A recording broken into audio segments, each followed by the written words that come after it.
कमालुद्दीन पाशा, आप दुनिया भर के मुसलमानों के हालात का मुताला करने वाले थे। आलिजा, हमने हिंदुस्तानी मुसलमानों के मुतालिक रिपोर्ट तैयार कर ली है, दीगर भी तैयार हो रही है।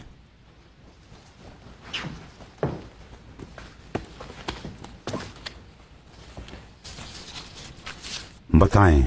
आलिजा, बदकिस्मती से 100 साल पहले जब हिंदुस्तानी इंग्लिस्तान की नौबादियात में शामिल थे, उस्मानी इस मौके पर बिल्कुल खामोश रही थी। अंग्रेजों ने कंपनियों के जरिए हिंदुस्तानियों का इंतजाम संभाला, लेकिन वो मुसलमानों पर तसल्लुत न जमा सके। उनको 100 साल मजीद काम करना होगा।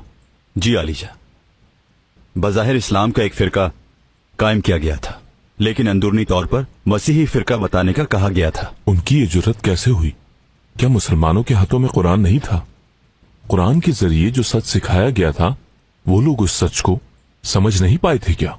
बदकिस्मती से, क्योंकि उन्होंने अपने लिए कुरान को बतौर आला इस्तेमाल किया था, क्योंकि उन्होंने अपने मजहब को सिर्फ दुनियावी मफादात के लिए इस्तेमाल किया था। हमारे पैगंबर के लिए बुत परस्त कहते हैं सल्लल्लाहु अलैहि वसल्लम, अपना मामला छोड़ दीजिए, अपना मामला छोड़ दीजिए, हमारे बुतों का इनकार मत कीजिए। हम मक्के की इमारत आपको दे देंगे, हम आपको इख्तियार देंगे, पैसा देंगे, ताकत देंगे, हम आपको खूबसूरत औरतें और शहाना जिंदगी देंगे, जब तक आप अपने मामले को छोड़ दें। नबी अकरम सल्लल्लाहु अलैहि वसल्लम ने कहा, अगर आप हमारे एक हाथ में सूरज और दूसरे हाथ में चांद भी रख दें,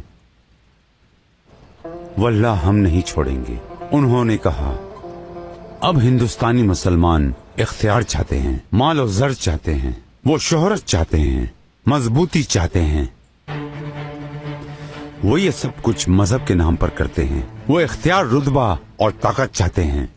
वो मजहब का इस्तेमाल कर रहे हैं। अगर हमने इक़दाम ना उठाए, ये खतरा सल्तनत उस्मानिया में नहीं फैलेगा। आलिजा, जो लोग मजहब को दुनियावी मफाद के लिए इस्तेमाल करते हैं, दरअसल वो मजहब को नई शक्ल देना चाहते हैं। ये बुकराती मजहब के ठेकेदार बन जाएंगे। इस बुकराती गुरु को खत्म करने के लिए आप क्या मशवरा देंगे कमालुद्दीन पाशा? आलिजा, अस्करी दस्ते लेते हैं, बिना शनाख्त किए, और अपने दस्ते को हिंदुस्तान भेज देते हैं।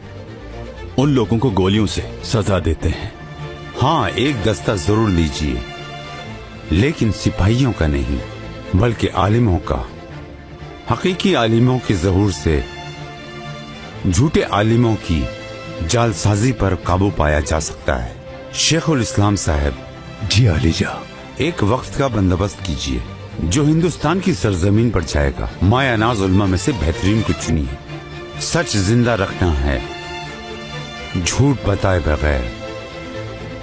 वो लोग उनका खात्मा करेंगे जो हमारे मुसलमानों से खिलवाड़ करते हैं। जो हुक्म आलिजा।